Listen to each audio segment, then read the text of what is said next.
तो नमस्कार दोस्तों, भोकाल के नए वीडियो में आपका स्वागत है। तो उत्तर प्रदेश के बनारस में काफ़ी सारे बड़े प्रोजेक्ट्स चल रहे हैं। कहीं पे रेलवे प्रोजेक्ट चल रहा है, कहीं पे रोड का प्रोजेक्ट चल रहा है और वाराणसी रोपवे का भी प्रोजेक्ट चल रहा है। उसकी डिटेल्स हम आपको देते रहते हैं। तो उसी क्रम में हम लोग जो है वो राजघाट के पास में आ गए हैं। यहाँ पर एक नया जो प्रोजेक्ट है वो यूपी गवर्नमेंट के द्वारा, सेंट्रल गवर्नमेंट के द्वारा अप्रूव किया गया है और वो प्रोजेक्ट है नए सिग्नेचर ब्रिज का। 6 लेन और 4 लेन की ये प्रोजेक्ट होने वाली है। 6 लेन हाईवे ब्रिज होगा और 4 लेन रेलवे ब्रिज होगा। तो ये जो बनने वाला है ये राजघाट के पास में 1 किलोमीटर लंबा रेलवे ब्रिज, 1 किलोमीटर लंबा ये ब्रिज बनने वाला है जो कि ओल्ड मालवी ब्रिज को रिप्लेस करेगा। अगर आप मेरे राइट साइड में देखोगे तो यहाँ पे ओल्ड मालवी ब्रिज है जो कि लगभग 150 साल पुराना यानी 137 साल पुराना है। तो इसी को देखते हुए ये नए ब्रिज का जो है ये अप्रूवल मिला हुआ है जो कि 150 साल के लिए लगभग बनाया जा रहा है। इसकी टोटल कॉस्टिंग वगैरह हम आपको सारा कुछ बताएंगे कि क्या इसकी कॉस्टिंग पड़ने वाली है और ये कब तक तैयार हो जाएगा। तो चलिए आप वीडियो में बस बने रहिएगा, वीडियो को थोड़ा सा भी स्किप मत करिएगा। तो अभी देखिए हम लोग फ़िलहाल मालवी ब्रिज के अपोजिट साइड में खड़े हैं। मतलब सामने अगर आप देख रहे होगे तो ये राजघाट, जिसे कि नमो घाट भी कहा जाता है, वो दिख रहा होगा। सामने आपको नमस्ते स्ट्रक्चर दिख रहा होगा। एक नया है, एक पुराना है। तो ये अगर मैं जूम करूँगा तो आपको दिखेगा और अच्छे से। ये 75 फीट का अभी जस्ट बना हुआ है। उसके बगल में 3 जो नमस्ते स्ट्रक्चर हैं वो 25 और 35 फीट के अलग अलग जो स्ट्रक्चर हैं जो कि काफ़ी जो है वो टूरिस्ट स्पॉट के रूप में उभरे हुए हैं। तभी शाम का समय तो यहाँ भीड़ लगनी भी शुरू हो गई है। तो उसके पास में ये देखोगे तो यहाँ पे अघोरेश्वर भगवान राम घाट है। इसी के जस्ट पास में जो है यहाँ पे एक नया ब्रिज बनाने का प्रस्ताव जो है पारित हुआ है। फिलहाल हम आपको ये ब्रिज के बारे में बता देते हैं। ये अभी मौजूदा जो है संचालन में ब्रिज है जो कि लगभग 150 साल पुराना, मतलब अंग्रेज़ों के समय का ये ब्रिज है। 137 साल पुराना यह ब्रिज है। इस पर से फ़िलहाल अभी ऊपर से गाड़ियाँ गुजरती हैं और नीचे से जो है वो रेल वगैरह, मालगाड़ी वगैरह ये सब गुजरते हैं। ऊपर से अभी फ़िलहाल बड़ी गाड़ियों का जो है वो प्रवेश प्रतिबंधित है क्योंकि ये काफ़ी पुराना हो गया है तो उसकी वजह से ये कमज़ोर हो गया है। तो ये फ़िलहाल अभी प्रतिबंधित है। तो इस पुल का नाम है मालवी पुल, जिसे पहले डफरिन ब्रिज के नाम से जाना जाता था। इस पुल का निर्माण ब्रिटिश राज में हुआ था और उद्घाटन साल 1887 में हुआ था। यह पुल वाराणसी में गंगा नदी को पार करने वाले पहले स्थायी पुलों में से एक है, जिसे अवध और रोहिलखंड रेलवे के इंजीनियरों ने बनाया था। 1948 में पंडित मदन मोहन मालवीय के नाम पर इस पुल का नाम मालवी पुल रखा गया। यह पुल वाराणसी के राजघाट के पास है, इसलिए इसे स्थानीय रूप से राजघाट पुल के नाम से भी जाना जाता है। तो इसी को राजघाट पुल के नाम से भी जाना जाता है, डरफिन पुल के नाम से भी जाना जाता है, डरफिन ब्रिज, और मालवी पुल के भी नाम से जाना जाता है। चूँकि ये अंग्रेज़ों के समय का है तो इसका नाम जो है वो डरफिन ब्रिज था, लेकिन बाद में ये चेंज होते होते मालवी पुल बन गया। तो इसी को रिप्लेस करता हुआ इसके जस्ट बगल में, मतलब राइट हैंड साइड पे, यहाँ पे न्यू सिग्नेचर ब्रिज बनाने का प्रस्ताव जो है वो पारित हुआ है।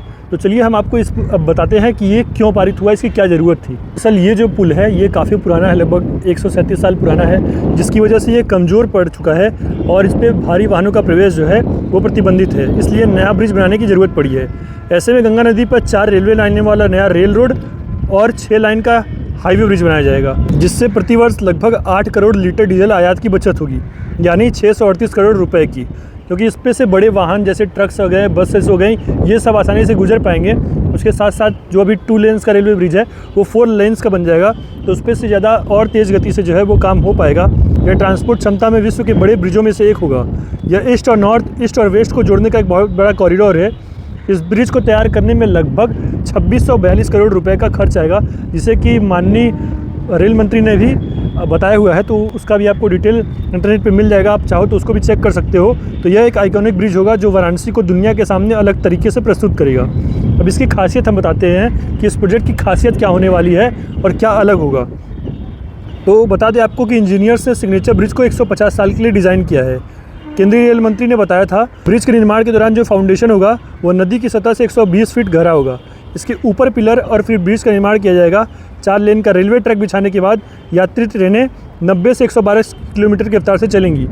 तो अभी जो फ़िलहाल जो रेलवे होती है वो फ़िलहाल 40 से लेकर के 45 किलोमीटर प्रति घंटा की रफ्तार से चलती है, लेकिन इस पुल के बन जाने से जो रेल्स हैं वो 90 से लेकर के 110 किलोमीटर प्रति घंटा की रफ्तार से चल पाएंगी। मतलब कि जो स्पीड होगी वो दोगुनी हो जाएगी, जिससे कि टाइम की बचत होगी। तो फिलहाल इसे 4 साल में बनाने का लक्ष्य है और इसे इस तरह से बनाया जाएगा कि पर्यावरण के अनुकूल हो और ऊर्जा के मामले में किफ़ायती परिवहन का साधन हो। रेलवे जलवायु संबंधित लक्ष्यों को हासिल करने के साथ देश की लॉजिस्टिक की लागत को कम करने में सहायता मिले। साथ ही कार्बन डाइऑक्साइड के करीब 149 करोड़ किलोग्राम उत्सर्जन, जो कि 6 करोड़ पेड़ों के रोपण के बराबर है, कम करने में मदद करेगा। तो ये है सारी इस प्रोजेक्ट की डिटेल कि इस प्रोजेक्ट में क्या क्या होने वाला है। अब ये देखते हैं कि कितनी तेज़ गति से होता है। फ़िलहाल इसका जो शुभारंभ था 2024 में हो गया था और अभी फ़िलहाल इसका भी हमें ऐसा कुछ कार्य दिखता हुआ नज़र नहीं आ रहा है।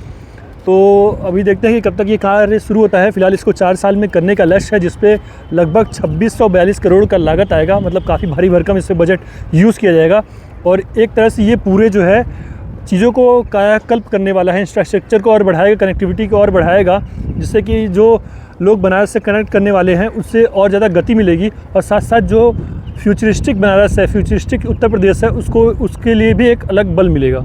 तो अब सवाल उठता है कि पुराने ब्रिज का क्या होगा। तो दरअसल बात यह है कि नए सिग्नेचर ब्रिज के बन जाने के बाद पुराने ब्रिज को म्यूज़ियम के रूप में सहेज दिया जाएगा। सिग्नेचर ब्रिज बन जाने के बाद से कॉमर्शियल प्राइवेट गाड़ियों से लेकर कि हाई लोड व्हीकल्स आ सकेंगे। रेलवे में मल्टी मॉडल स्टेशन बनाए जा रहे हैं और इस पुराने मालवीय ब्रिज को म्यूज़ियम की तरह सहेजा जाएगा। तो ये फ़िलहाल जो है ये अभी की अपडेट है। अभी यहाँ पे हमें ऐसा कुछ काम होता हुआ दिख यहाँ पे नहीं रहा है। फ़िलहाल यहाँ पे नज़र नहीं आएगा आपको। इसका जो फाउंडेशन का काम है हो सकता है वो पीछे चल रहा हो, वहाँ पे हमने नहीं देखा, उधर हमको पता नहीं चला। लेकिन यहाँ पे जो है यहाँ पे आपको कार्य करता हुआ नहीं समझ में आएगा। लेकिन हाँ, कुछ समय में ये कार्य भी आपको जल्दी दिखने लगेंगे। हो सकता है साल भर का समय लगे यहाँ पे पिलर्स वगैरह डालने जब शुरू होंगे तो उसके बाद वो समझ में आने लगेगा। लेकिन ये चीज़ जो है, ये चीज़ बन जाने से जो कनेक्टिविटी हो गया, इंफ्रास्ट्रक्चर हो गया वाराणसी का और उत्तर प्रदेश का, इसको काफ़ी ज़्यादा बल मिलने वाला है और देश के जो प्रोजेक्ट्स है उसमें भी काफ़ी लाभ मिलने वाला है। फ़िलहाल ये देखो, ये जो है ये कच्चा घाट है। उस साइड अगर देखोगे तो उस साइड पक्का घाट है। तो हो सकता है कि आने वाले समय में इसको भी पक्का घाट कर दिया जाए। कुछ लोगों से बात हुई तो उन्होंने बताया कि हाँ, शायद इसके लिए भी कुछ प्रोजेक्ट्स आने वाले हैं।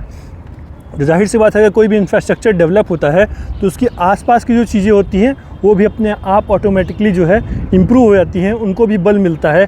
तो ये चीज़ जो है, ये चीज़ कहने वाली। फ़िलहाल जो इसके राइट साइड में है, अगर आप देखोगे तो यहाँ पे प्रपोज्ड है वो सिग्नेचर ब्रिज, जो कि सिग्नेचर ब्रिज कनेक्ट करेगा हावड़ा ब्रिज की तरह जो कोलकाता में है, उसी की तर्ज पे इसे बनाया जाएगा। तो 2642 करोड़ की लागत से इस पूरे प्रोजेक्ट को बल मिलने वाला है। अभी फ़िलहाल देखो शाम का समय है, यहाँ पे देखो सनसेट का टाइम है, यहाँ से जो है एक ट्रेन आ रही है। तो काफ़ी प्यारा दृश्य भी लगता है। एक बनारस को अलग पहचान मिलने वाली है। पहले से ये पहचान बनी हुई है मालवीय ब्रिज, जो कि पुराना, इसको म्यूज़ियम के रूप में सहेजा जाएगा। और जब नया रेलवे ब्रिज, नया सिग्नेचर ब्रिज बन जाएगा तो उसके रूप में बनारस को एक अलग पहचान मिलेगी। फ़िलहाल ये देखो कितना सही लग रहा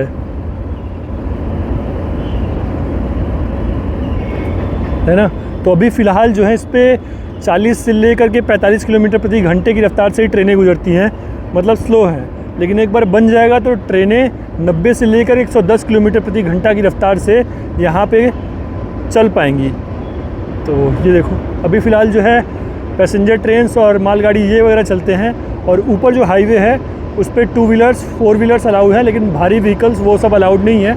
लेकिन एक बार इसके बन जाने से भारी व्हीकल्स भी हैं वो भी अलाउड रहेंगे, जिससे डीजल की खपत जो है वो काफ़ी बचेगी और कार्बन डाइऑक्साइड का उत्सर्जन जो है वो कम हो पाएगा, जो कि लगभग अभी फ़िलहाल 6 करोड़ पेड़ लगाने के बराबर कार्बन उत्सर्जन जो है वो हो जाता है। तो ये देखो, ये यहाँ से जो है ये कनेक्ट करेगा इधर 1 किलोमीटर लगभग ये लंबा जो है ये पुल होगा। तो अभी देखना होगा कितने समय में वहाँ काम शुरू होता है। बाकी जो भी अपडेट रहेंगे इस प्रोजेक्ट से रिलेटेड वो हम आपको देते रहेंगे। और आपको किस प्रोजेक्ट के बारे में डिटेल चाहिए वो आप कमेंट करके बता सकते हो। तो चलो दोस्तों, ये रही इस प्रोजेक्ट की जानकारी। फ़िलहाल ये प्रोजेक्ट का जो अनुमान है वो लगभग 4 साल में 2028 तक कंप्लीट होने की संभावना है। हालांकि इसका जो अनाउंसमेंट था वो लास्ट ईयर अगस्त में ही कर दिया गया था, लेकिन अभी ये प्रोजेक्ट यहाँ पे कुछ ऐसा होता हुआ दिख नहीं रहा है। हो सकता है कुछ आने वाले दिनों में या कुछ महीनों में यहाँ पे काम शुरू हो जाए, लेकिन यहाँ पे फ़िलहाल नहीं दिख रहा है। जब दिखेगा तो उसके बारे में जो भी अपडेट रहेगी वो सब हम आपको देते रहेंगे। बाकी ये जो पीछे में मेरे आप ये पुल देख रहे हो, इसी को रिप्लेस करने की बात हो रही है। ये है मालवीय पुल, जो कि लगभग अंग्रेजों के समय का 137 साल पुराना है। तो इसको रिप्लेस करके न्यू सिग्नेचर ब्रिज, जो कि हावड़ा ब्रिज की तर्ज पर होगा, उसी के हिसाब से होगा, क्योंकि बनारस को अलग पहचान देगा और इंफ्रास्ट्रक्चर और कनेक्टिविटी को इम्प्रूव करेगा। इसकी जगह पे नया 6 जो ब्रिज होगा उसके बारे में खासियत मैंने आपको बता दी कि 4 लेन का रेलवे ब्रिज होगा और 6 लेन का हाईवे ब्रिज होगा। तो ये सारी डिटेल्स होंगी। बाकी जो भी अपडेट रहेगी हम आपको देते रहेंगे। बस वीडियो को लाइक से सब्सक्राइब कर देना। मिलते हैं आपसे नेक्स्ट वीडियो के लिए। हर हर महादेव।